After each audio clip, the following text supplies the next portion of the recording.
Commodore and the communications I'm guy. going to be really good at gator hunting this year. Come on, Dan. Dan, you got to sit down. You got to be in the thing here. Do you want me to? Yeah, Do absolutely. you feel more comfortable if I'm next to you? Yeah. Just keep your hands off me. All right, we got. Dan! What, you don't like the Action. boys? Ow, Dan, quit it.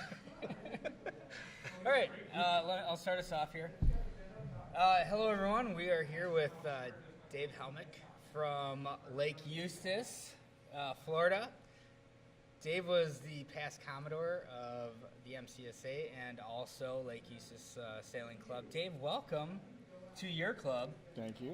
And also to the series of interviews that we're going to be doing over Midwinters. Thanks. Are you going to try to get me to volunteer for something else here now? Most likely. Oh, We'd okay. like you to take over the... And I'm a sucker for that, as Dan is here too. So we're just going to have you do all the heavy lifting financially for the club if that's... sign me up. I'll write the checks. You spend it. Don't worry. Build the wall. Edit. Build the wall. Good God. I forgot you Wisconsin people. Sorry. There's a little Lake Eustis humor down here. So Dave, other than your fantastic political commentary, what can you tell us about Lake Eustis and why are you here as opposed to any other lake in the country? Well, seriously, Ron, this place is sort of an epicenter of MC sailing. I think Fleet 4 here, Dan, that means that they got involved pretty early on in terms of the MC class. Absolutely. Fleet 4. Fleet 1 was out of Shreveport, so that's how the MC class originated with a bunch of lawyers in Shreveport in Louisiana. And this fleet here Was the fourth fleet? was the fourth fleet. Really? Fourth fleet. And in fact, I was just talking to somebody out on the patio here who's been coming to the MC class Midwinters, which has been held here for a long time, but predating the building, the construction of this building, there was nothing. They said there were. As a matter of fact, you were telling me there were porta potties out here, and Yeah. and we had to was build no a building building. because the pregnant women were complaining. Yeah. Edit. Yeah. Edit. Yeah, I think that's the truth. That's a That's fact. That's a fact. Okay, so Anyway, but further to the question, this has been, again, a center of MC sailing in the wintertime for a long time, and I found it by accident. I didn't know what an MC scow was until I saw one on the lake riding my bicycle by, and so you're not from up north and moved down here? I am not. I'm from down south, Miami, and moved up here. Oh, so Jeremy Pape was actually correct when he said like you're a gator wrestler Yes, and you... that's right. That's right. And I sometimes have problems with following through, Right. but no, that's true. So I'm a southern, I'm a Florida boy, found the MC Scout here, and I got hooked. I mean, literally. What year did you start sailing MCs? I think it was 2010. Wow. Yeah. So not that long ago. Not that long. And you are, and I mean, you're not that bad of a sailor. You can hold your own. Yeah. What a compliment. All right. So with that, Thousands of my tweet followers are recalling a video from last year's Midwinter where it took me 4 times around a mark. So, other than that, you might be right. needless to say, you get a lot of tiller time down here in Florida. We do. As opposed to up north where we only get 4 or 5 good months maybe. But there's hope for you because we start sailing on Labor Day. Okay. We stop sailing Memorial Day. Oh, so you actually stop in the summer. We stop in Memorial, which is right Spring. before the spring, into spring, summer. So then when we come up north to sail with you Nice. guys, we get our asses kicked because we get. No, that's all right. It's You get the training session Get by training us training. northern guys. Yeah, we get schooled up north because we haven't been Yeah. yeah, but you guys do extremely well up there. from time to time. But again, anybody who goes and participates and sails a lot will get better at it, and that's the name of the game. And that's why the class thrives. There are so many locales, or so many venues that have a good, healthy fleet, plenty of places to go to. In the South, I can name off 5 or 6, great places to go in addition to what we do sailing here. And so, the class is really a class. And that's No, I like that, and the class is kind of similar, or the class is similar throughout throughout the country, and you see a lot of the same people at regattas throughout the entire country. You're traveling, Dan's traveling, Andrew's traveling, Henry Chestnut's traveling. People want to be involved, and so if you're in Eustis, Florida, or if you're in Minnetonka, Minnesota, or if you're out in the WYMAs, you see the same people, and it snowballs and gets bigger and bigger, and everyone gets better. And further to Lake Eustis Sailing Club, we started this program, I don't know, a number of years back. We sail in the fall, winter, spring, but we have 3 big regattas. We have a regatta in November, our Southeast Regional. We have one in January, our train wreck, and then we have the Midwinters. And so we started a program where folks can come down and leave their boat after the Southeast Regional. Right. And the boats stay here. The folks come and go as they please, but they get to hit 3 big regattas, and take the boats home with them back up north, ideally, right? And that's an extremely valuable thing.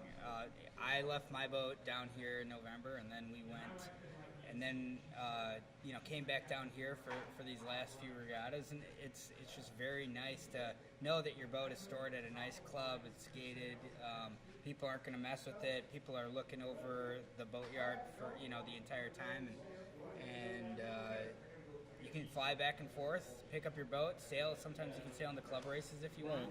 A number of guys do that. And this is not a pitch for what we do. It's just to make folks aware of what we do. There's I think we have 22 boats here participating in that program. So we have maybe 30 that are club members. Add another 22. We got a pretty good density. It's a good formula for class boat racing. Yeah, absolutely. So, and Dan, what does the class feel about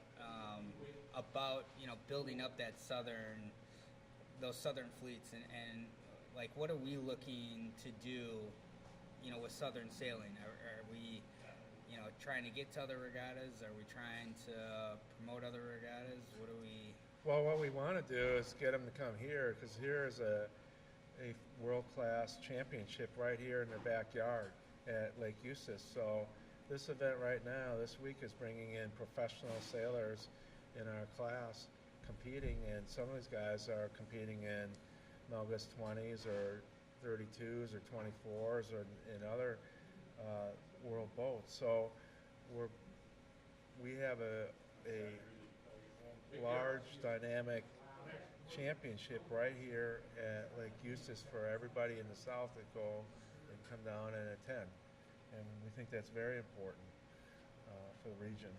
What does that mean to your club to have the championship? It's a big deal, and it's actually a cultural thing for us. I mean, we won't say we build our whole year around this one event, but there are a lot of MC sailors here, and there's a lot of folks. I mean, actually, let me answer it a different way. It's a big deal to us because it's a big deal to our visitors. Because when folks come to this club, it becomes their club, right? Right. Oh, the doors are open. You come and go. You do what you want. So we want people to feel like this is their place to be, and so that's what really matters to all of us. We're really, really proud that that we can enjoy and foster that kind of camaraderie in the class. Yeah, absolutely. That's fantastic. I don't think people are aware that when Lake Eustis was formed, I was looking back in our records, and I just happened to come across that Lake Eustis Sailing Club actually was in a different location than here. Really? Yeah. Oh. So a past Commodore by the name of Frank Keenan actually brought Lake Eustis Sailing Club to this lake. Okay, and that's Mike Keenan's father. Right. So we weren't always at this location, but I understand Frank Keenan bought the property here to start and put the club in this location and this lake. And this is going back in the 70s, like 72, 73 in there, that the Midwinter Championship was formed a very long time ago at the beginning stages of the class forming. So there's a very long history to this. No, it's a great place. I love coming down here and camping out on the grounds. Just it's Monday. We're not sailing. We don't have the regatta. The regatta doesn't start until Thursday, right? And we're all here. We've been here all week, and we did the club races on Saturday and Sunday, and then Monday is just kind of a free day. Everyone works on their boats and goes out sailing. And then we have Tuesday and Wednesday, Melgus comes down for their Zen to U. They do their program. They have 17, 20 boats out there coaching them up. And then that rolls right into Midwinters. That's a whole week of sailing that you can do in a great, beautiful location, a very open club. People are very nice down here. I think this is something that, a lot of people need to take a look at. And, layering on to that, we had another great regatta just the weekend before, right, in Sarasota. Right, absolutely. Yeah, we were down in Sarasota the weekend before. A great event. We had 19 boats there. You got second. Congratulations. I had the flu, so I really wasn't. I know. Just kidding. No, Dave did a great job at that regatta, and then we're all coming back here to Eustis, so So all you got to do is find one more regatta, so we can bracket this and compress it a little bit. Then we can have a real Southern Circuit Triple Crown where somebody could come down and sail, and do like Sarasota, Fort Myers, and then exactly. The Lightnings used to have a Southern Triple Crown, a Southern Circuit, built exactly on that. You could have in space of 2 weeks, you could have 3 regattas. And we're not far off from being able to do something like that. Yeah, we're pretty close. What do you think, Dan? Would you come down here for a couple weeks? I think what people should do is like what others are doing. They're literally buying vacation homes right here in Lake Eustis. June Howells. June Howells is setting up the people that are looking for a place, a second home, and they can race. I literally had discussions this whole week here with fellows that are from this area that are saying, I'm coming up to Lake Eustis to sail my scow because it's the best lake to race my boat. And they're on other areas of Florida, and they're saying they like this as one of the best places to go. And so I just heard it today from a fella. And so I'm staying with a gentleman here that's part of the club, and he lives in town, and he just started scow sailing a couple years ago, but at this location, and has been a long time sailor in the past, and so we're having this migration of people coming to the south to want to race and be a part of our organization and sail scows. And this is centering around this particular spot. That's great. We really appreciate you guys hosting us and letting us kind of take over your club. You appreciate it. just come on back again. Stop sailing so fast. You're kicking our butts. Thank you, Dave. Thank you very much, Dave. All right, gentlemen. Nice to see you again. Yes. Okay, I'll keep the gator off your tail. Yeah.